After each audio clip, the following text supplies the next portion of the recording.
கேட்டீர்கள். அவர்களுக்கு என்ன ஆண்டவர் உணர்த்தினாரோ அதிலே 7 தலைப்பிலிருந்து வார்த்தை கேட்டீர்கள். இந்த இயேசு சுவாமியுடைய பாடு மரணத்தை தியானிக்கிற காலத்திலே நீங்கள் போகும்போது 7 வித குணங்களை உடையவர்களாக இருப்பவர்கள்.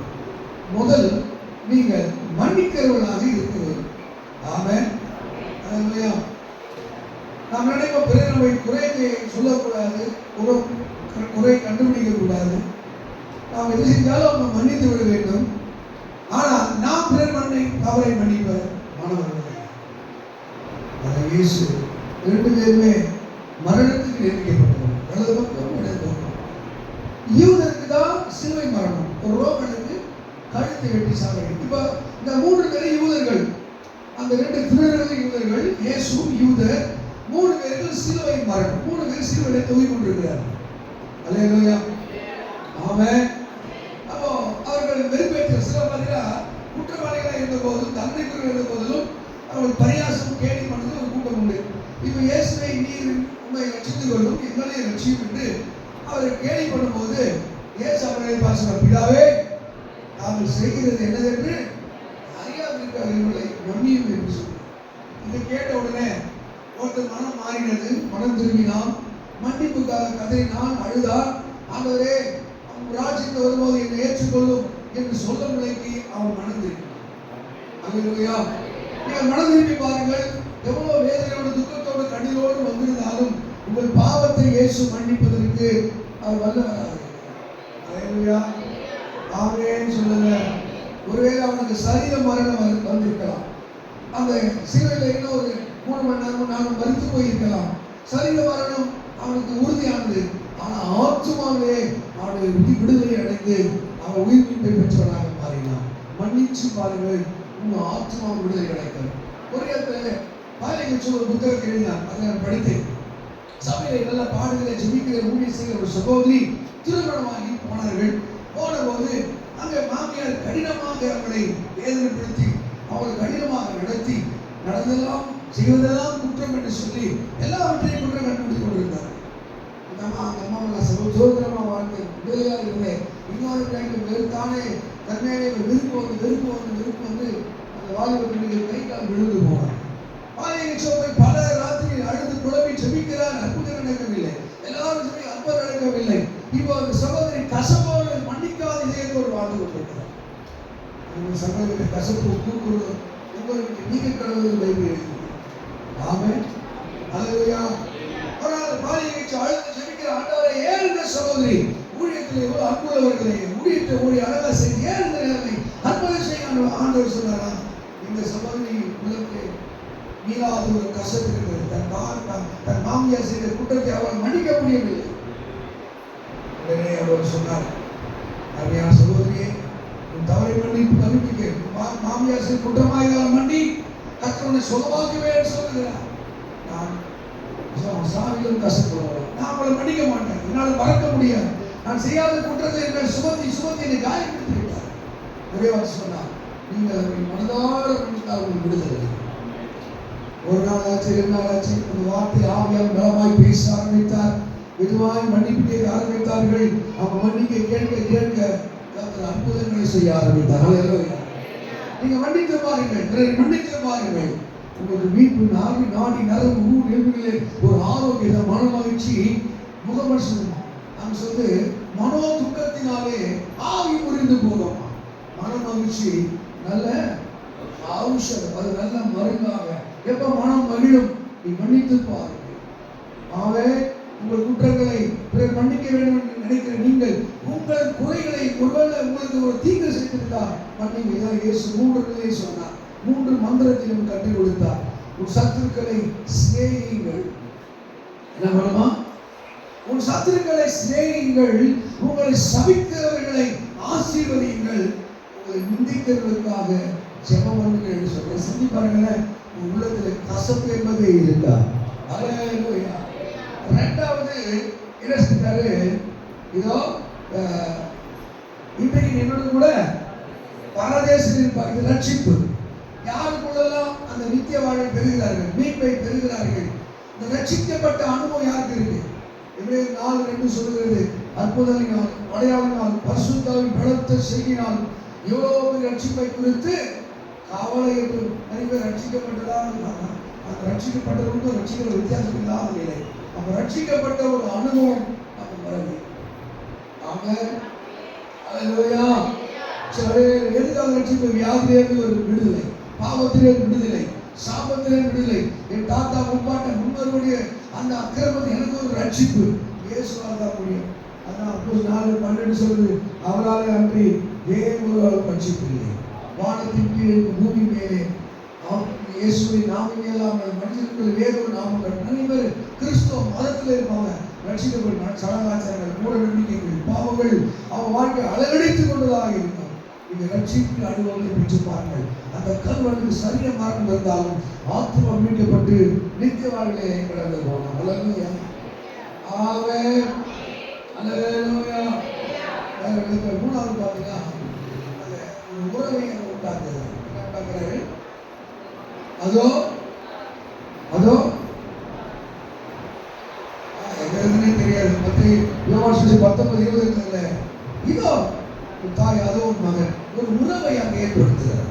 ஒரு சர்ச்சை போல ஒரு உறவு, சபை போல உறவு வந்து யாருமே இல்லை. ஆமென் சொல்லுங்க, அல்லேலூயா. இந்த சர்ச்சில் ஒரு நேசிக்கக்கூடிய ஒரு அன்பு பார்க்க ஒரு அக்கறை. அதான் சொல்றாரு, ஒருவரோட தாய் தேடுறது போல தேய்ச்சுவேன்.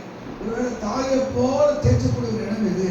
நீங்கள் எருசலேமிலே தேய்ச்சப்படுகிறீர்கள். சபை வந்து இதெல்லாம் கட்டுப்பாடாக புருஷன சபை என்பது ஆண்டு கொடுத்த ஒரு புகலிடம். சர்ச்சையை அவங்க பிரிக்க முடியாது, ஊழியக்காரர்களை பிரிக்க முடியாது. எதுனால ஊழியக்காரர் சொல்லாமல் செய்ய மாட்டாங்க. சபையை குறித்து ஒரு பற்று இருக்கும். இதுதான் ஆண்டவர். யோவான், அந்த யோவானை சொல்லுகிறார், யோவான் மரியாதையுடைய தங்கை மகன். இயேசுக்கு யோவான் யாரு? சொந்த தம்பி, சித்தி பையன். இப்போ பாருங்க, அந்த பையனை பார்த்து சொல்றாரு, நான் இல்லப்பா, நீ தான் என் தாய். நீ அவங்க செய்ய வேண்டிய கடமை. எத்தனை தாய்க்கு தகப்பன் செய்ய வேண்டிய கடமை, எத்தனை திருச்சொல்லிக்கு செய்ய வேண்டிய கடமையை யார் செய்வீங்களோ அது இயேசுடைய கட்டளை. அதை ஆசத்தை அவர் பெற்றுக் கொள்கிறார். அதோட மகன் சபை என்ன பண்ணும்? கண்டிக்கும், உணர்த்தும், ஒரு திட்டம். நீ சந்தோஷப்பட்ட சந்தோஷப்பட, நீ அழுத அழும். சபை உங்கள் நாளில் அக்கறை. ஒரு தாய் ஒரு பிள்ளையை தேர்ந்தது போல இந்த சபையை தேர்ச்சக்கூடிய. நாலாவது பார்த்தீங்கன்னா அங்கே ஆண்டவர் அங்கலாய்க்கிறார். 20:40 நீங்க அங்கலாய்க்கணும். உங்க தவறுக்காக, குற்றத்துக்காக, பாவத்துக்காக. பிதாவாக தேவனுடைய உறவு அவருக்கு இல்லை. நம்முடைய பாவம்லாம் அவர் மூடிச்சு அழுது புலம்புகிறார். ஐயோ என் தேவனே, என் தேவனே, ஏன் இன்னைக்கு வாழ்க்கை சின்ன மிஸ்டேக் இருந்தால் இன்னைக்கு பெரிய பரிசுத்தாக கொண்டு மாட்டார். ஒரு சமாதானம் இருக்காது.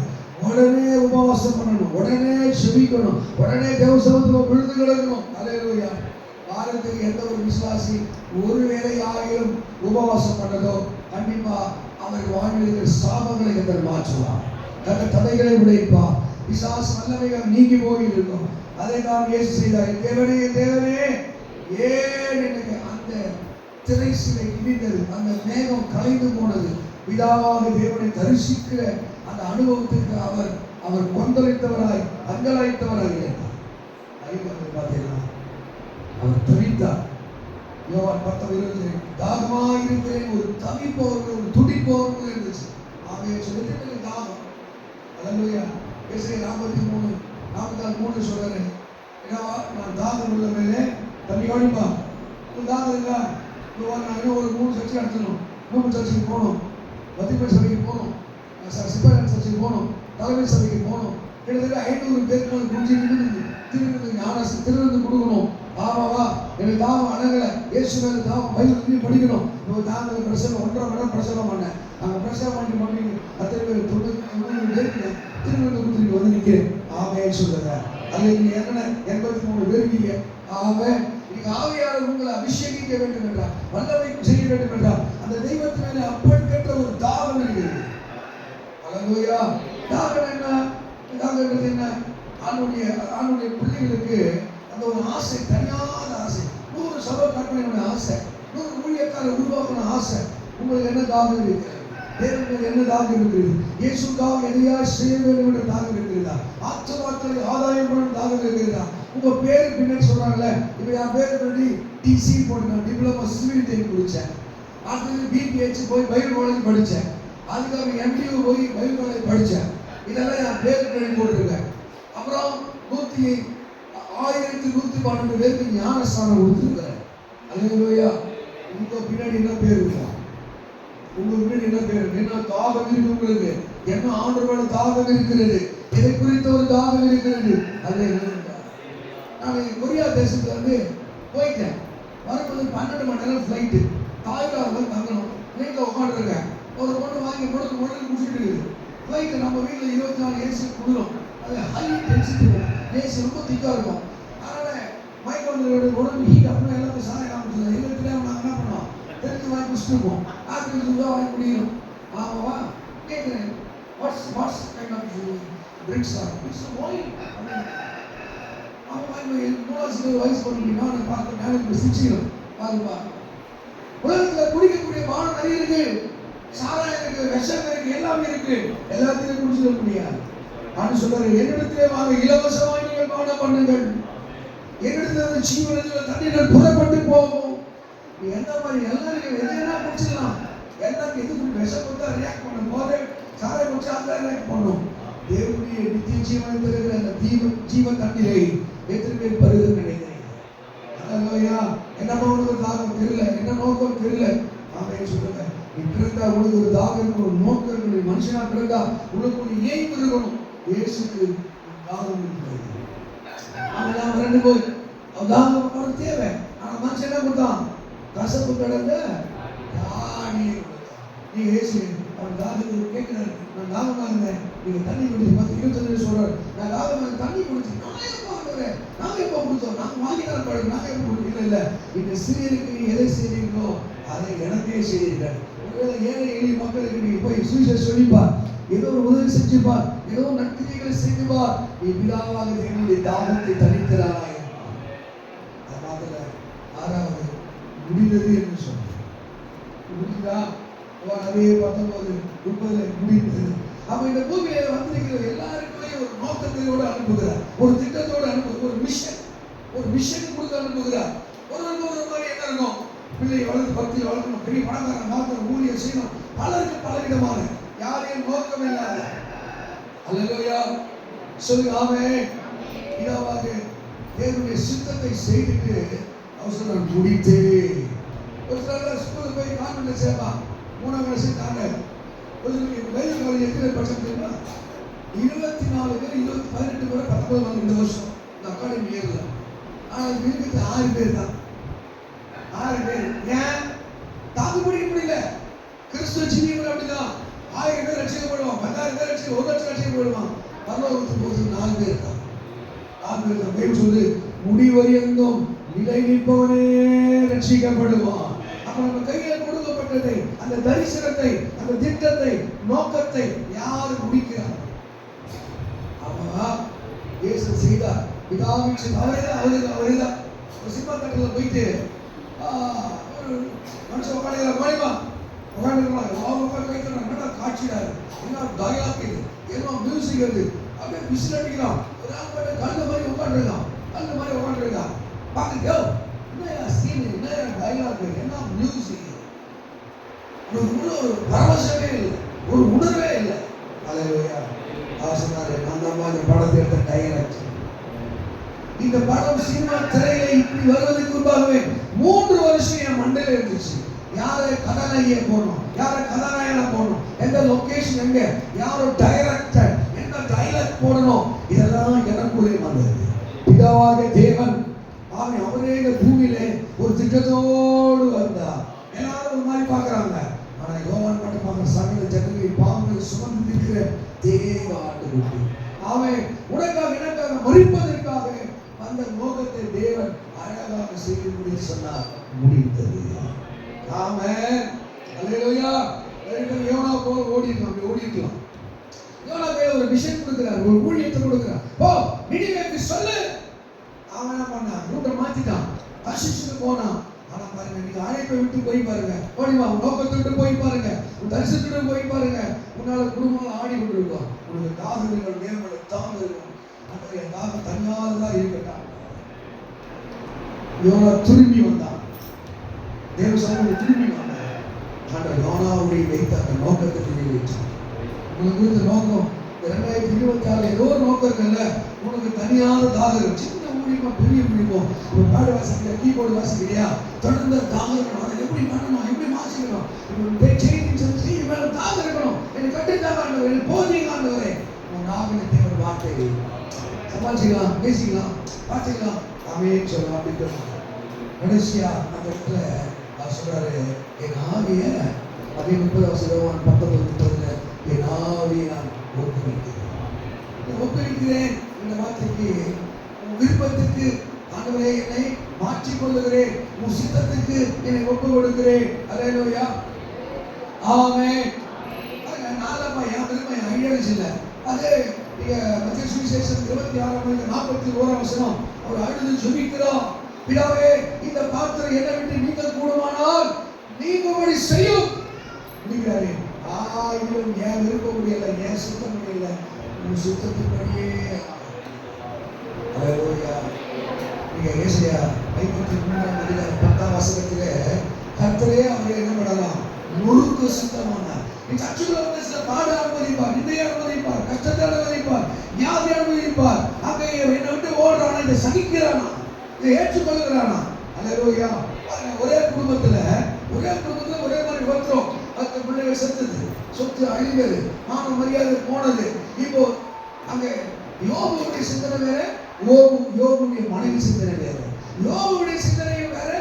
அவன் உணர்ந்தான், ஆண்டவரே நீ செய்ய நினைத்தது தடைபடாது.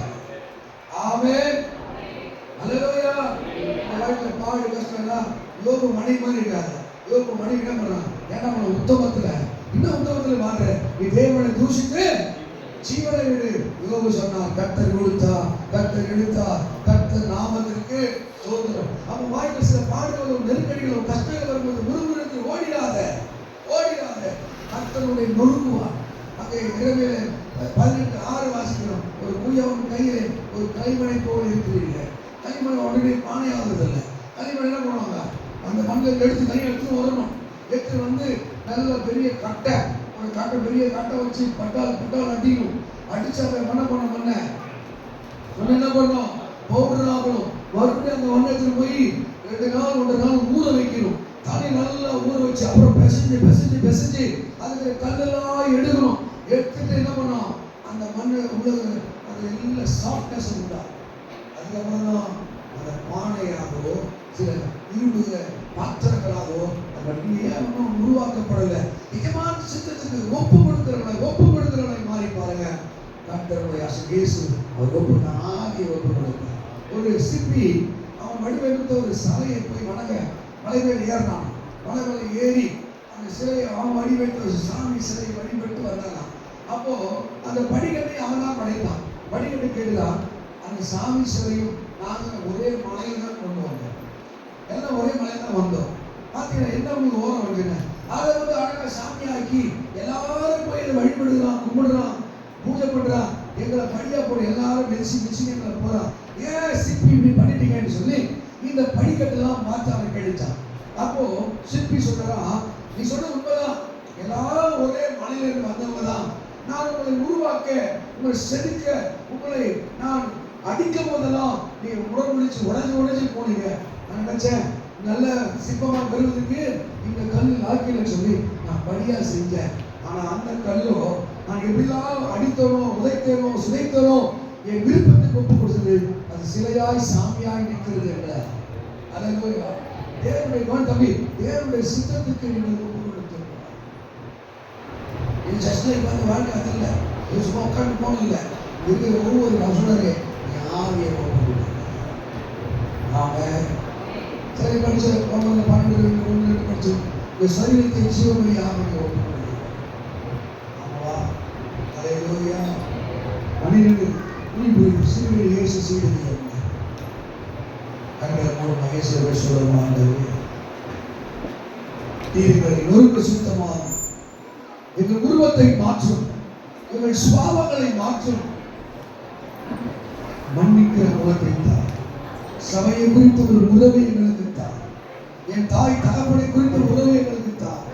என் பிள்ளைகளை செய்ய வேண்டிய கடமையால் சரியாக செய்ய திருவை தார். அல்லேலூயா. எத்தனை பேர் ஆயத்தமாக உங்க மேல மனதில் ஒரு தாகத்தை, தனியான ஒரு தாகத்தை ஏற்படுத்த வல்லவராக ஆவியானவரே எங்களுக்கு வைத்தார். ஆண்டவரே எங்களுக்கு வைத்தார். என் தேவனே தேவனே ஏன் என்னை கைவிட்டு? ஆண்டு உங்களுக்கு ஒரு உறவு தடைபட்டிருக்கா? நீங்க தவியா தவிக்கணும். ஆண்டவரே இந்த ஒரு அற்புதத்தை செய்யுங்கப்பா. எங்க அங்கலாய் போய் மாற்றோம் கேள என் திருப்பத்தில் கை தருமாறு துணிகரமாக இணையிடாங்க. தன் பாவங்களை மறைத்த ஒரு வாழ்வு அதை அறிக்கை செய்து